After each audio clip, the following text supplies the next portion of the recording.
53 రోజులు చంద్రబాబు నాయుడు గారిని అక్రమ కేసుల్లో జైల్లో పెట్టారు.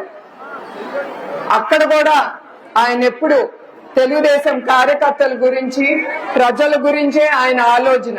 అప్పుడు ఆ సమయంలో ఆయన నాకు ఒకటే చెప్పారు పిలిచి, ఎందుకంటే చాలా మంది కార్యకర్తలు 206 మంది బాధతో వాళ్ళు చనిపోయారు.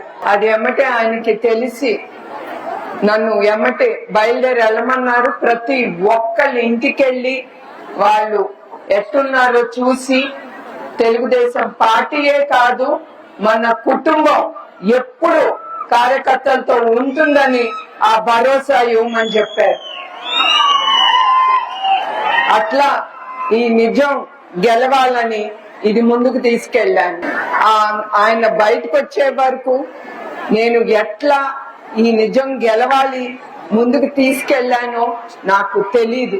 అట్లాంటి మనిషి, తప్పు చేయని మనిషిని తీసుకెళ్లి జైల్లో పెట్టినందుకు అది కుటుంబానికి బాధ, కార్యకర్తలకు కూడా అదే బాధ కూడా.